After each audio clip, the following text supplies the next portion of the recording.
Okay, NBA fans, college basketball fans, EuroLeague fans, international basketball fans all over the world.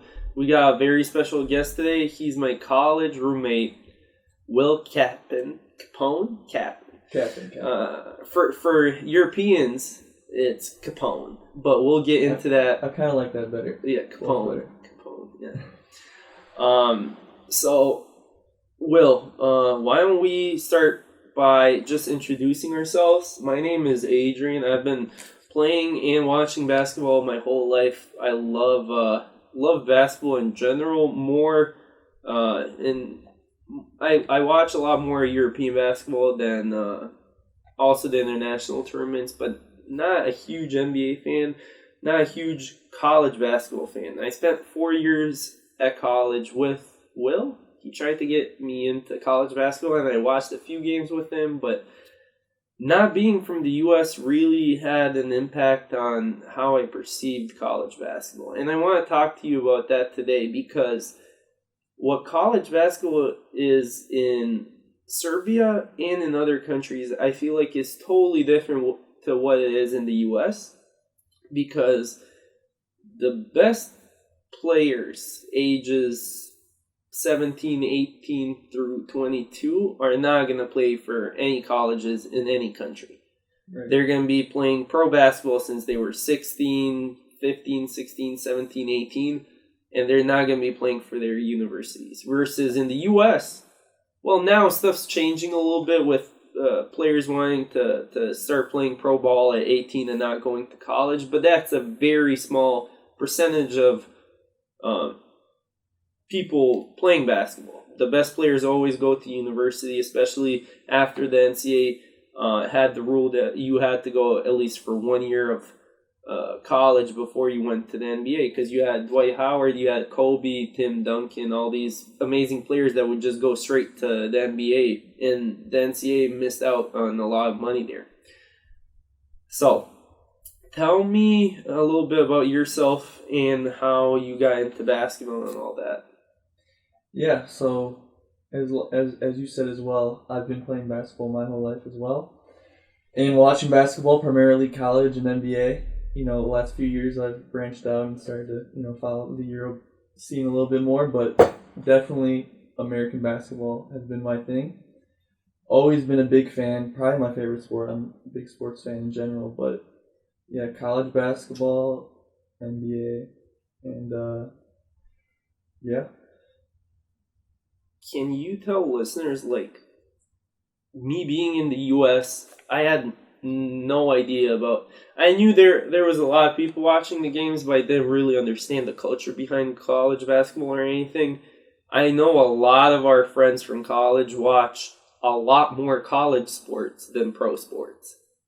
Yeah, I was going to talk about that, where, you grow up your whole life in America, and it seems so normal that we watch college sports like this, that we watch a bunch of 18 to 22-year-olds, and it's like big time moneymaker. And then, when I talk to you or other people, then you start to realize that it is a weird thing.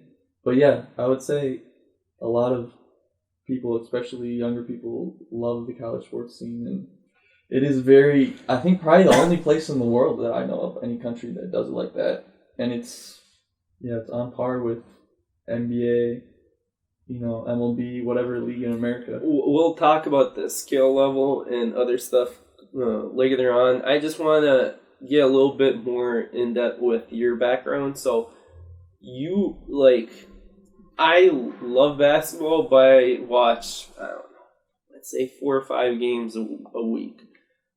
You watch 4 or 5 games on Saturday and 4 or 5 games on Sunday at least, and then throughout the week you watch games too. The crazy thing with college basketball is Division I, which is what I watch, and everyone else watches. There's 353 teams, so there's 60 games a day that you could theoretically watch. So it's intense if you're a big fan, because every day there's games. We'll get into March Madness more down the line in the podcast, but 2-3 games at a time during March Madness in Will's apartment. No school.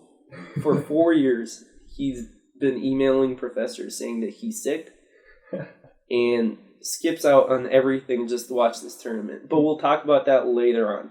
So why don't you tell us about what your role is in the Reddit community for college basketball? Yeah, so, I mean, I love Reddit for a lot of things because you can find small, niche things. And college basketball Reddit, I'm very much a part of. I post pretty consistently, talking to people, and, after you establish credibility there, then you can, work your way up in terms of having more of influence. So I'm one of the official, considered official voters for the top 25 poll. So every week you'll rate the top 25 teams in the country out of the 353 possible teams.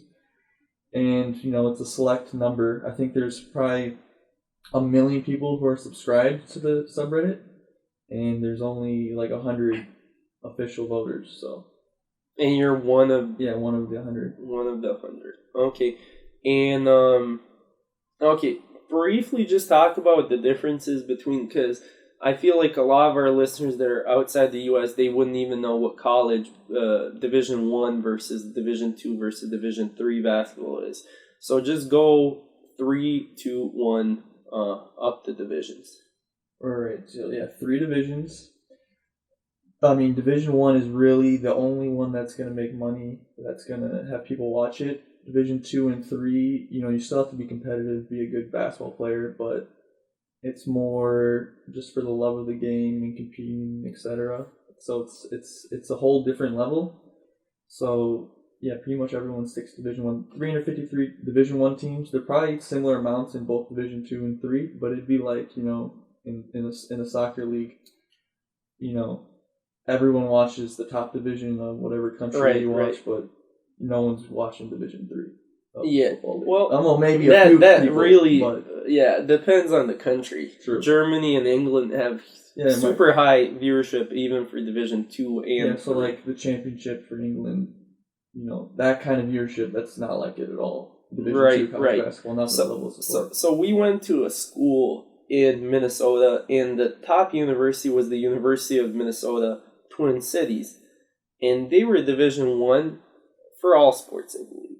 Yeah. And all their students get full rides, or a full rides meaning the school pays for their food, place to stay, and education costs, books, and tuition costs. For exchange, the players play for the university.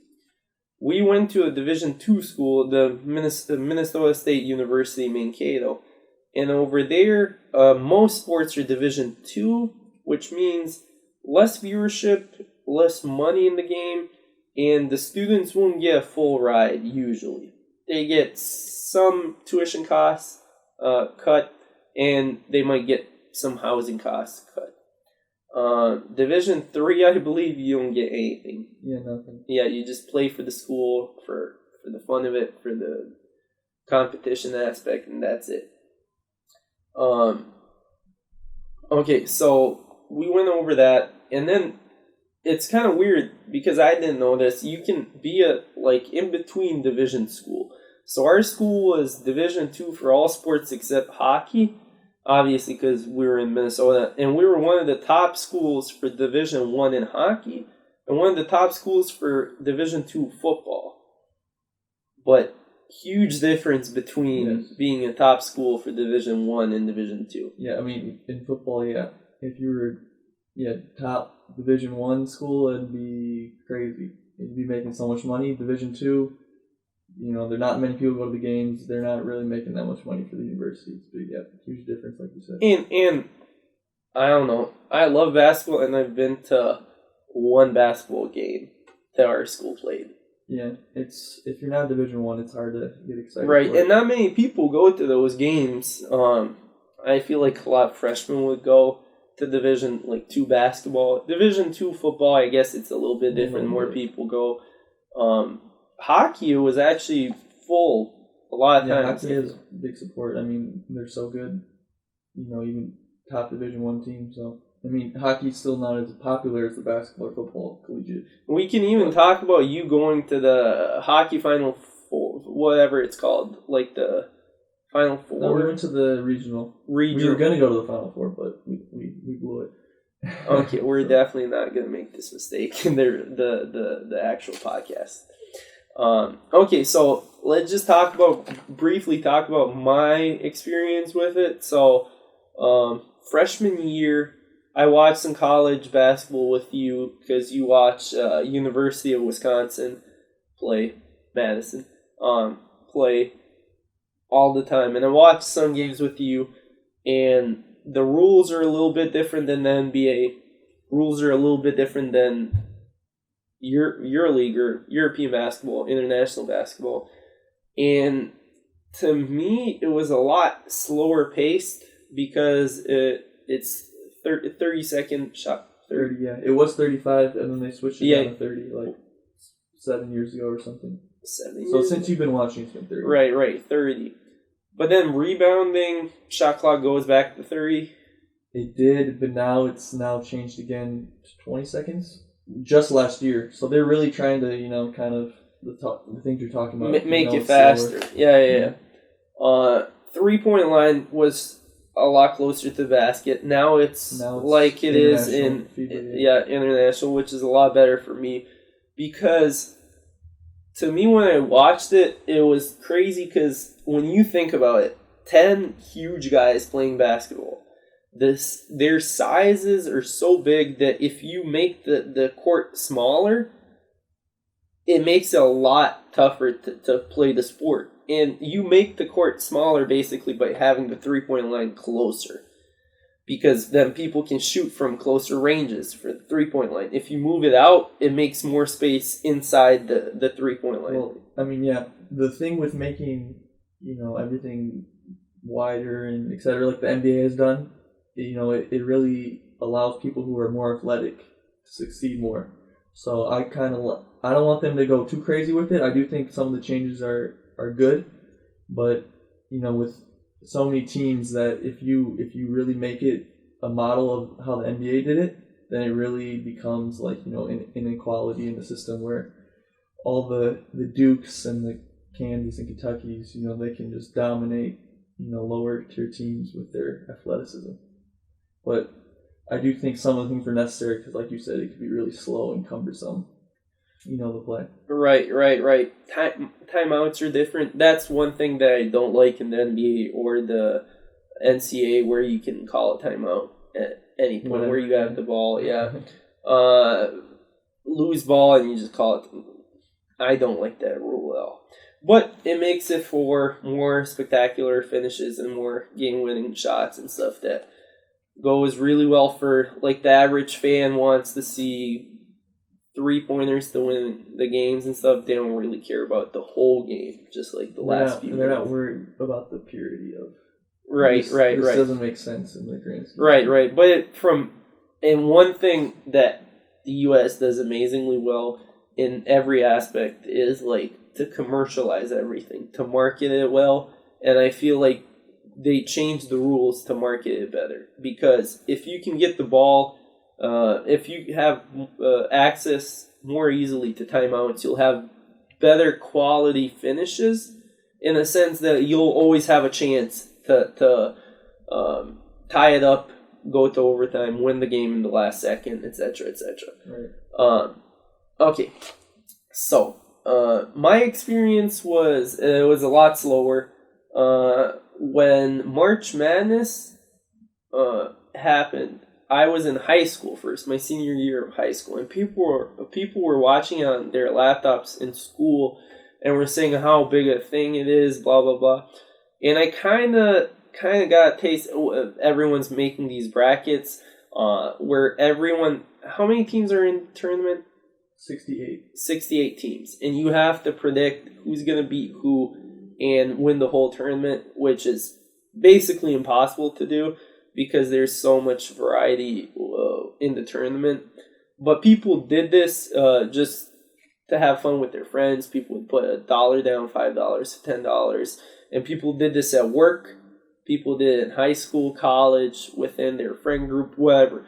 And it's crazy because everyone watches this tournament. From high school kids, probably middle schoolers even, to people working and even like grandmas and grandpas that like watching sports. You really see that it's a national thing, and even I know there's people here that watch the tournament in fucking Serbia. You know, it's not like it's just for the U.S., but it's a huge thing in the U.S. It's the only thing people talk about and watch on TV, I think, for March. So let's talk about that. There's an interesting statistic that I pulled up that said that, one second, the tournament actually generates 75% of total revenue for the NCAA, and that's for all sports. So if you think about it, the only two sports that are profitable are actually basketball and football, American football for the NCAA. In March Madness, one tournament that's over a few weeks in March generates 75% of total revenue for all sports for the whole year, which is crazy to think about. So then we went to college, and it was interesting to see how you and one of our other friends, Peyton, were so hyped up to watch this tournament. And then me and our other friend, Hamza, who's a Moroccan dude that lives in Europe, had no idea how big this thing is. Then we watched first day. I watched games for like 8 hours straight, and my eyes started to hurt. And you and Payne watched it for like 14 hours straight. Of course, you called in sick for all your classes and watched it a whole day. And then I was like, bro, I need some time away from basketball. And then the next day came, and you watched it for another 14 hours. Every single day. You watched 2 games at a time, etc., etc.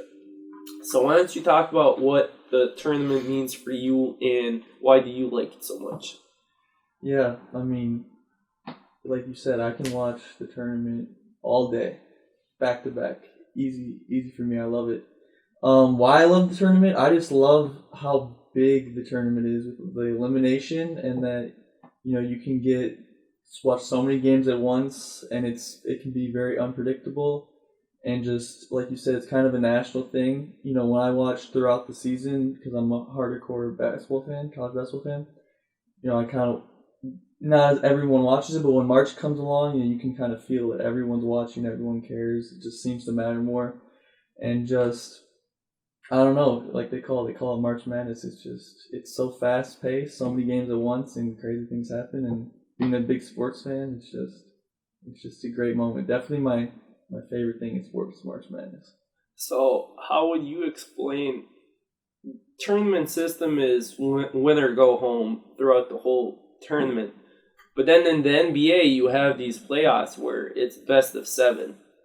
And, I mean, that's a huge shift if you think about it. You can have one bad game, and even if you're a good team, you go home and that's it.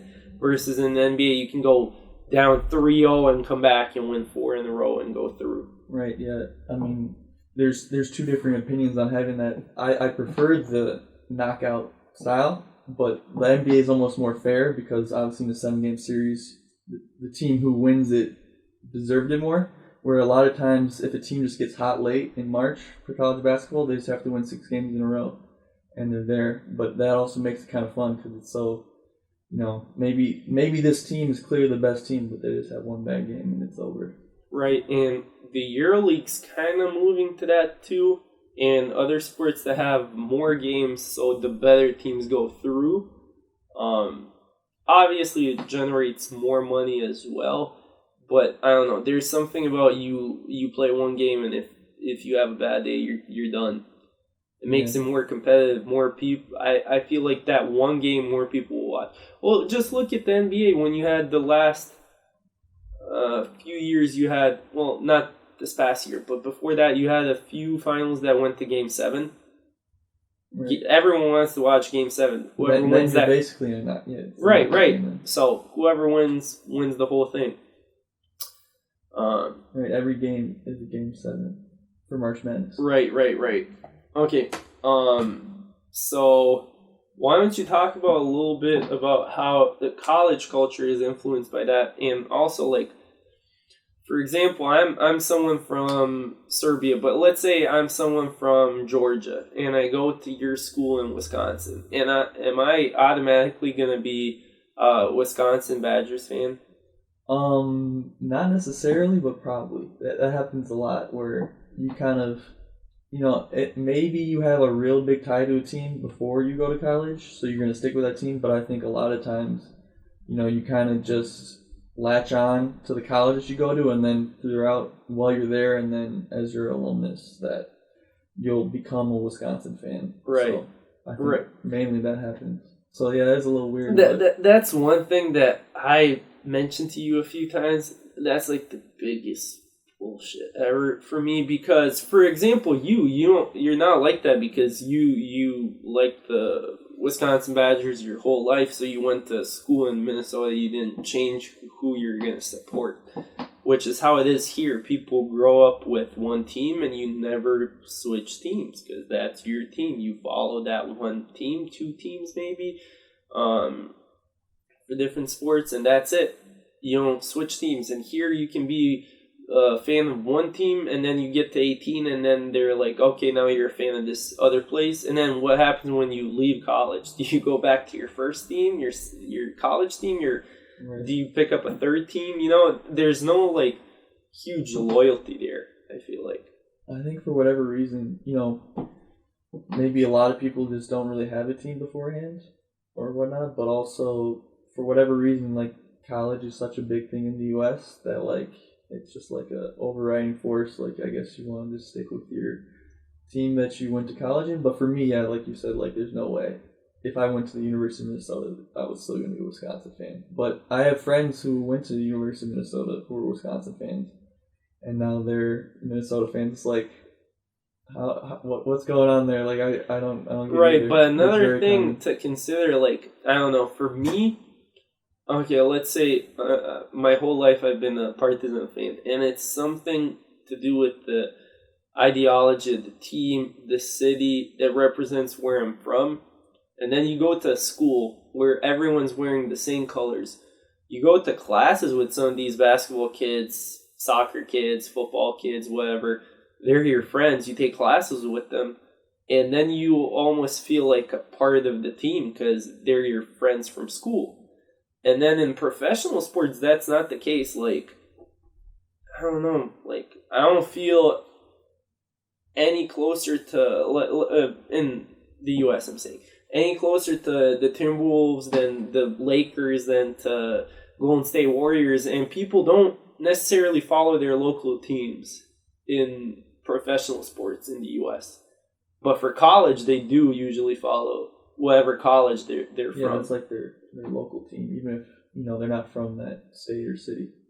Right, but it's totally different. Yeah, I think professional and amateur sports. Right. Yeah, for me, my professional sports teams are from Milwaukee, so I get like that. Like, that's certainly how I connect with them. But yeah, I think that people have that same kind of thing you were saying, with their college, and I think it'd be hard for a lot of people who maybe don't have a strong conviction for the team they had before college, not to, like, you really have to, like, rebel against probably most of your friends and stuff and say, no, I'm rooting for this team I grew up with. So it's kind of natural, and then it's more fun to, like, we're all going to the games, we're all the fans of the same team, right. So I think for most people who maybe aren't hardcore sports fans, it's the best decision for them. Okay, I want to talk about how colleges get recruits, and then how NBA teams draft players, because that's totally different too. Yeah. Well, let's talk about, just so people at home know how big college sports are. During a regular season in the college football scene, you have stadiums of like 80, 90, 100,000 people that are full every week.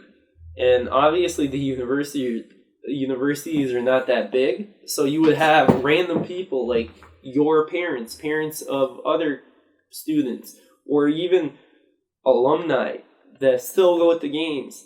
They don't know any of the kids there at the school. They don't know any of the players, but they still go because it's their local team. Right. And that's crazy for me to comprehend sometimes. And for March Madness, for example, in Serbia, in the EuroLeague, Red Star, and in the Euro Cup, Red Star and Partizan hold the records for the highest attendance at like 23,000. But for March Madness, you have American football stadiums that convert to basketball arenas just for the tournament. And you actually went to Final Four, Yes. to the Final Four in Minnesota a few years back. Yeah, And 2019. yeah, and the capacity was what, 50, 60,000 people? I think probably more, yeah. I mean, the stadium held like 80-something thousand, but I don't think it was completely full. But yeah, probably 60,000 were there or something crazy like that. Right, and like me and you go way back, so I know you're cheap. So you bought really, really shitty tickets, which weren't even that bad. But when I saw pictures from where you were standing, like I feel like you can't even see the basketball. Yeah, no, I mean, I've never sat that far away at a basketball game before, but, championship pricing get crazy, so we stuck with the nosebleeds. Right, the nosebleeds at like $100 and something. Yeah, it's crazy. I think it was a little over 100, 130 or something. Right, like that. and to be close to the court is probably what, over $1,000? Yeah, for sure. For one game, basketball. Yeah, it's crazy, and definitely those seats because the basketball court's so small. For a football field is a lot bigger, so it's not as bad, but it's pretty tough to you can kind of see what's going on. But you go for the atmosphere. You go for the, and it was a great game, and who knows when we'll have a final again. Right. There wasn't one this past March. But the students that fill the stadium, they travel the whole country.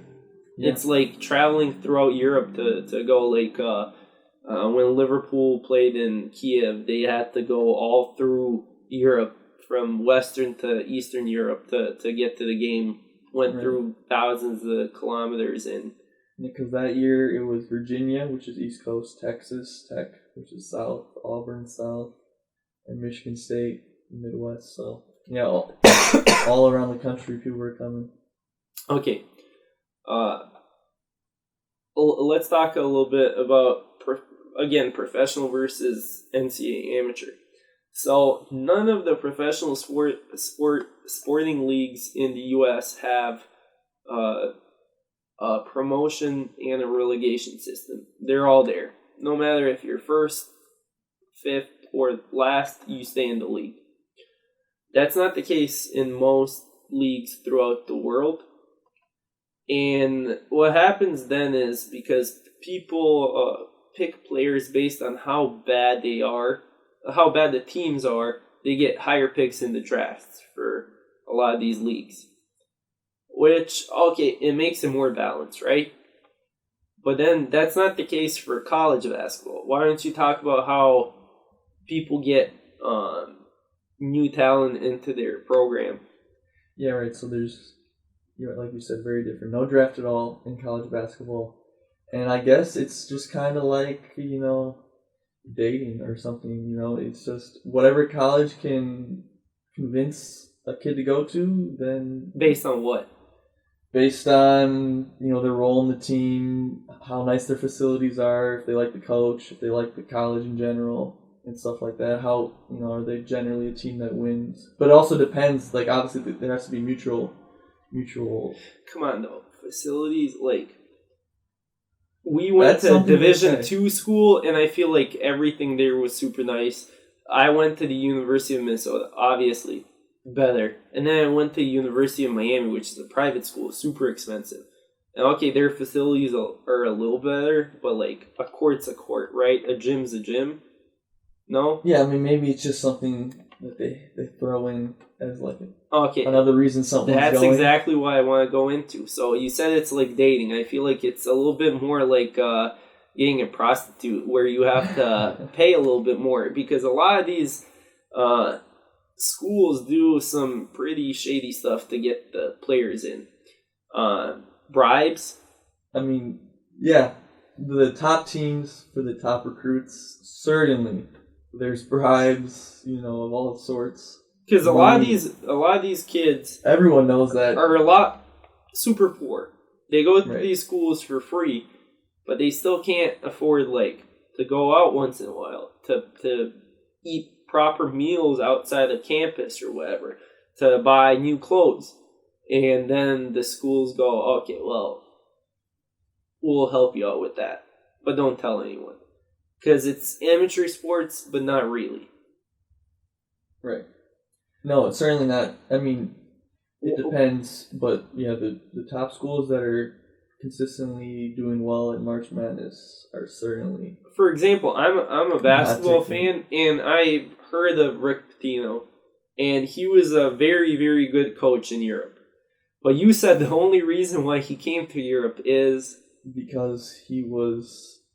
Well, he was probably doing a lot of things, but the main thing he was known for was he was giving. When recruits would come visit the school to see if they want to come, they would set them up with prostitutes for, like 16-year-old, 17-year-old kids. And I guess that helps them get recruits. So, yeah. Who knows what we don't know what's going on, but certainly crazy stuff like that is commonplace in the big schools. Right. But that's another thing that I really like in the U.S. They put the your view of the school, the system before any like results. Okay, Rick Pitino, amazing coach. Yeah, but you did this fucked up thing. You're done. Bye. You had players that did shady stuff off campus, not anything to do directly with the school, but you're a part of the school. So you did this thing. Doesn't matter if you're a great basketball player. We'll cut you from the team. No scholarship. Bye. Yeah, I think generally there's more integrity there. Right.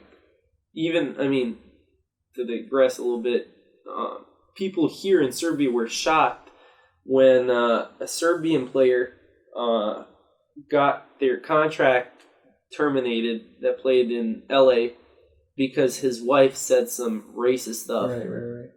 And people are like, why? But it's his wife. But it's how you see the team and the players. Okay, this guy had, people are going to go to the game, oh, it's that guy and his racist wife. The guy that just scored, his wife is super racist. She said this fucked up stuff.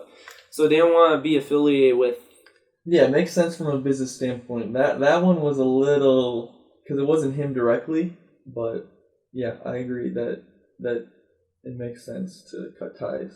Okay, one other thing. We watched the ACB final, the Spanish League final, Baskonia against Barcelona the other week. And you're like, oh, that's Brandon Davies. He did not play in the March Madness tournament, even though his school was there. Why was that, Will?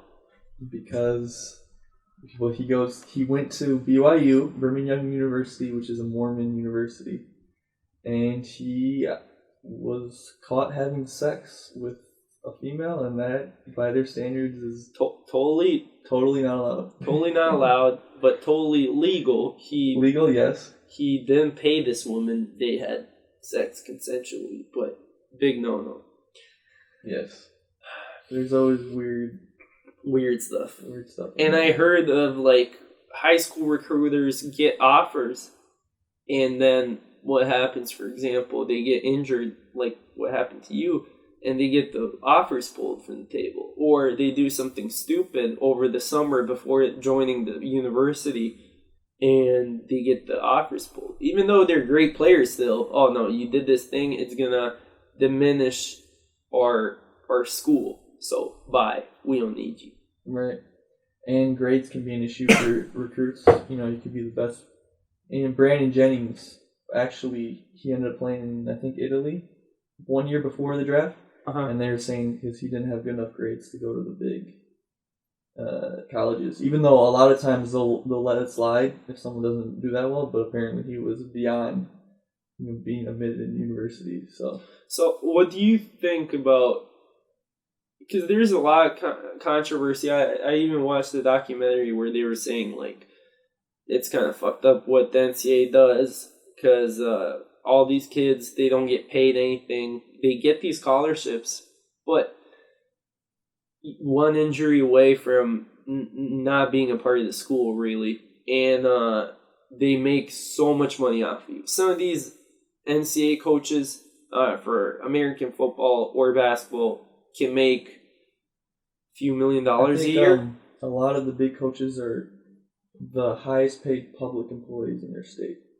So, like, John Calipari is the Kentucky basketball head coach. He makes more than, like, the mayor of... Any public employee in the state of Kentucky is number one, highest paid. So, it's pretty crazy. That's crazy. And, like, these states have, like, 5, 6, 7, 8, 10 million people living there. So they're, like, countries in Europe. Like if of all the public employees in Serbia, he'd be the highest paid. Right. Yeah, it's crazy. And in a lot of states, that's the case. Where a college coach, football or basketball, is the highest paid. But then all these kids get $0. Right. Yeah, I mean... What do you think about that? Well, there's two sides of it.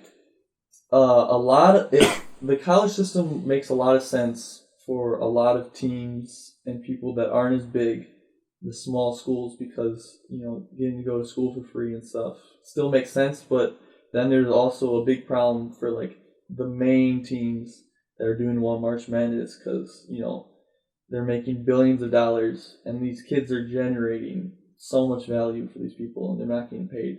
So there's definitely something that needs to be worked out, and it seems to slowly be inching towards that. Right, because what happened was you had some of these top prospects not go to NCAA. They said, no, I'll play in the J League.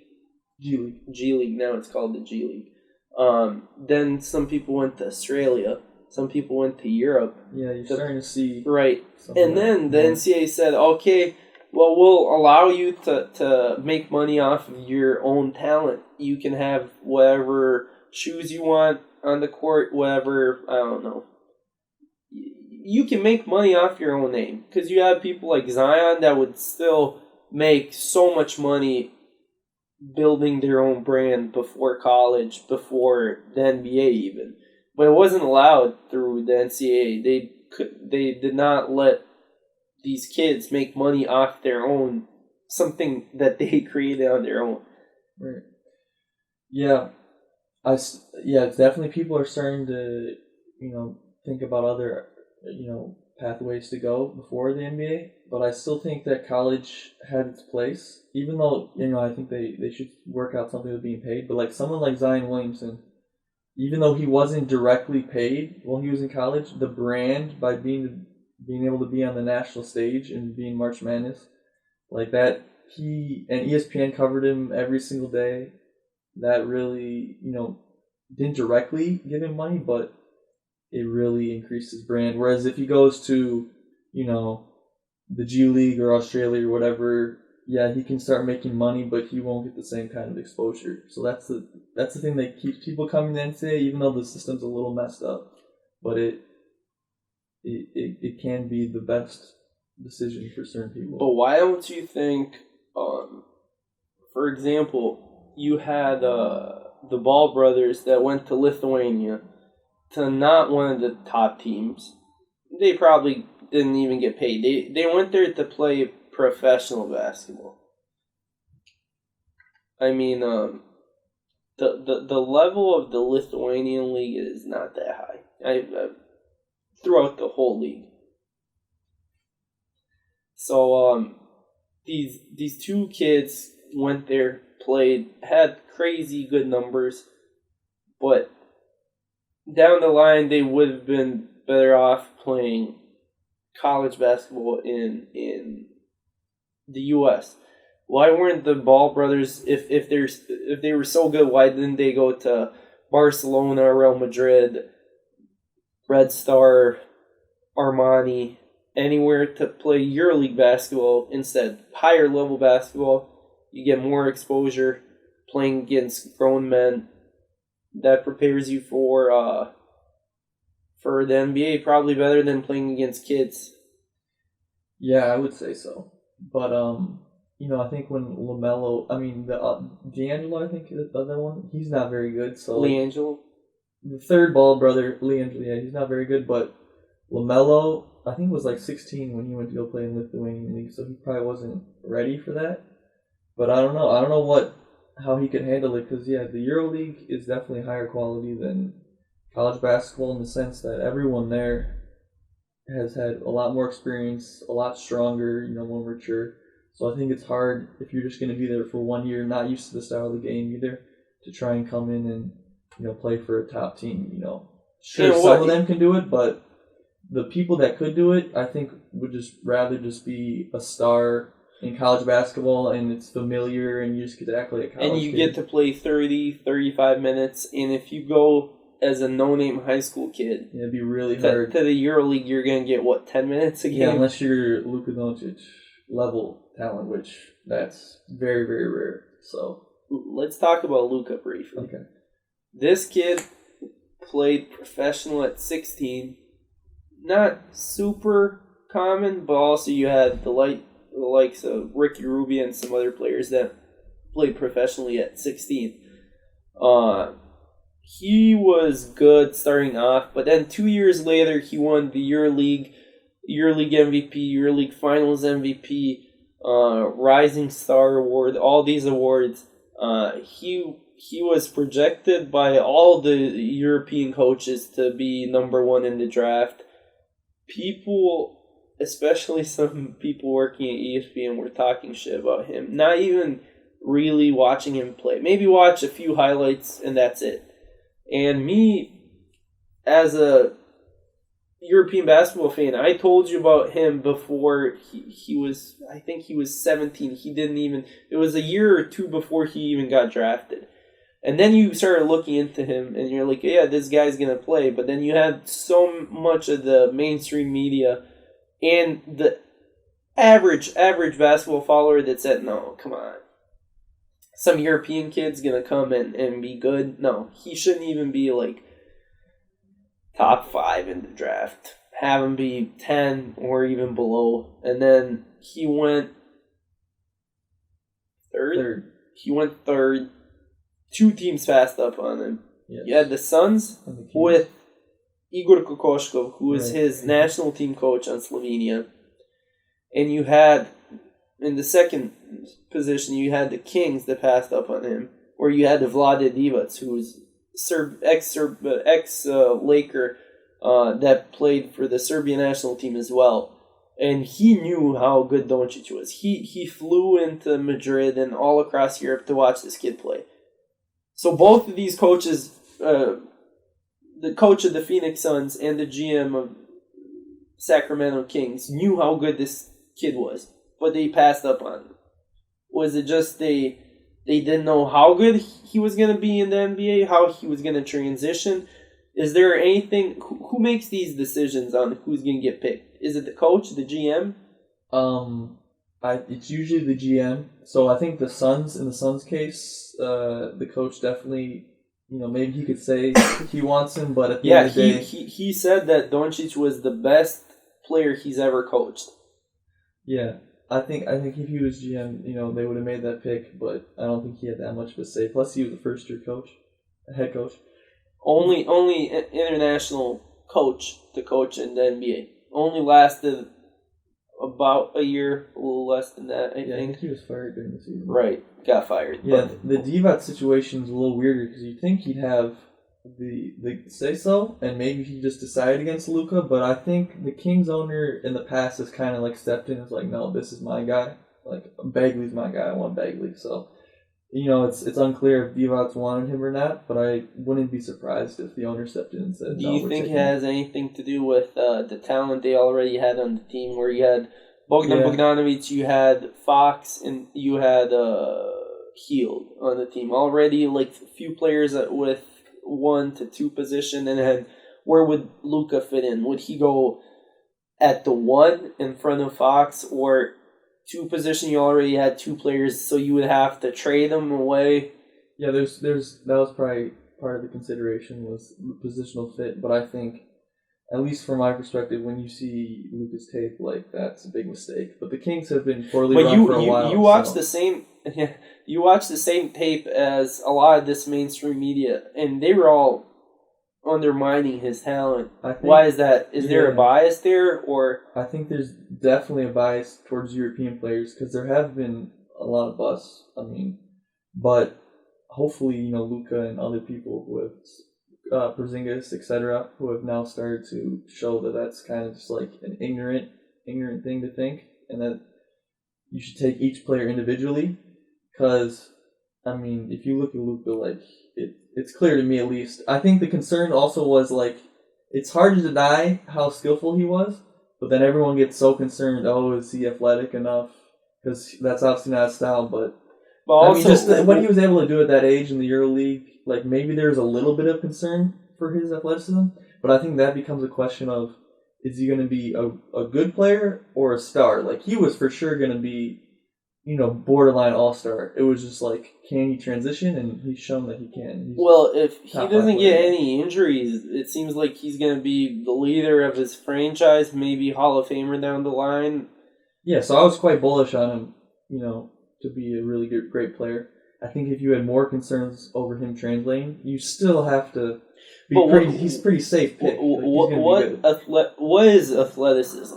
It's not only dunking over people, is it? You see his balance when he comes out of picks. When he keeps his balance, he can shoot over people constantly, and he's actually a very strong player. Right. Yeah. That's another reason why I was less concerned about it, because he's so tall and he's strong, and you could tell he had a lot of room to improve in terms of his weight, like getting stronger. And, with NBA conditioning, he's still going to get a little bit quicker, a little bit. So I wasn't too concerned with it. I feel like a lot of players that come from Europe to the NBA, their skill level might be even higher than college recruits, but their body isn't in the right shape at all. So then they get into training. I mean, also, some of the players come in very young. If you look at Giannis, what he was at 22, and then at 18, I mean, huge difference. Yeah. He even grew. Yeah, he was like 6'9" coming in, and now he's like 6'11". Right. Somewhat, yeah, it's crazy.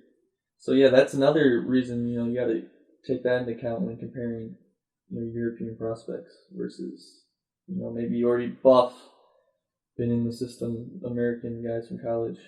Sometimes they don't have the same kind of potential, even though maybe they're more athletic. And then you have another thing where, okay, some player dominates in Europe for 4, 5, 6 years, and then they decide to go to NBA, and they only last a year, 6 months, 2 years, and they say, I want to be a bench player. Bye. Is that the U.S. coaches don't really look into their career in Europe? They don't. I've heard numerous people say they just go, whatever you did in Europe, that's fine, but we don't care about that. You're going to have 15 to 20 minutes a game throughout this whole year. It doesn't matter if you play very well or very bad.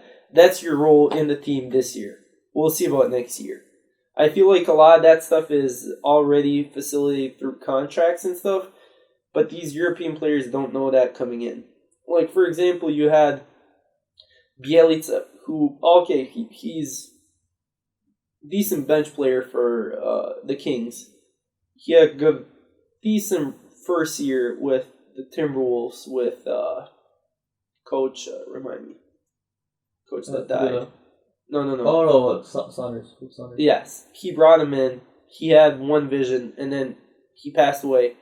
And they got a different coach, and he said, okay, different role, completely different. I don't care what you did, blah, blah, blah. And also, granted, Timberwolves had a young team coming up, so he wasn't going to get a starting position. But you have all these players that are, like, really good, very, very good level in Europe, and they don't want to go to the NBA necessarily right away. They go at 26, get benched, go back, and what is your take on that?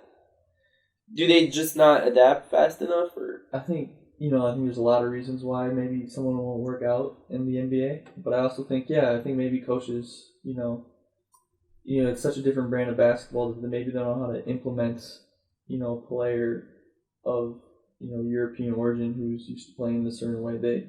I think there can be blame on both sides, but I think a lot of times, that these players really have a lot of skill, but for whatever reason, maybe certain coaches don't know how to use them well. I think it's very important for someone like that coming over to pick the right team and put yourself in a good position. But yeah. And what do you think about these decent or good college players that go to the NBA, play a year or two? Well, not really play. Sit on the bench. They're not happy with their role. They go to EuroLeague, and they're stars in the EuroLeague. You have a few players like that, and then they kind of stay in Europe. Like, it feels like if you're over like 22, the NBA coaches don't even look at you that much anymore. Like, some of these players, they're like 24, 25, 26, really, really good. It had Shane Larkin. You have Mike, I believe his name is Mike James from CSKA and Emporio Armani and Pau before that. And they're playing at such a high level here, averaging huge numbers. But looks like the NBA teams are not interested. What do you think about that? Yeah, I think maybe for them, you could come back to the NBA and maybe be, a 10th guy in the rotation. But I think that, Americans a lot of times don't understand the European game. And then when people end up, they're kind of forced over there because they don't have a role in the NBA, then they kind of, I think, probably start to enjoy it more. And they have a bigger role and they, probably get paid decent money. Not NBA standards, but I think they probably just prefer that because I can't imagine some of those big being a European star guys player on a EuroLeague team can pay a lot more than being a 10th player on an NBA team. Yeah, it must just make sense for them because I would be shocked if some of the vets of the EuroLeague who are the real good players couldn't find a role on NBA teams. I mean, you have vets from the NBA that transition to Europe because they can't even be the 10th player in the NBA. You have, I don't know, Amari Stoudemire that's playing in Israel, etc. Stuff like that. Is he playing? I did not know that. He's playing in Israel? Yeah, he played in Israel. You had some other players too. Like, yeah, you forget about him. He was amazing in the early 2010s. The Knicks, his first year in the Knicks, the Knicks are back. Omari, Melo, and then... They had Steve Nash. No. Well, no, it was Steve Nash and Amari were on the Suns together. The Suns, but then Amari ended up right. going to Knicks, big contract, and then after 1 year was terrible. And then ends up going to Israel, I guess. That's crazy. Right. You forget about these players. I mean, you had Iverson. He played in Turkey after his NBA career to make some money, etc., etc.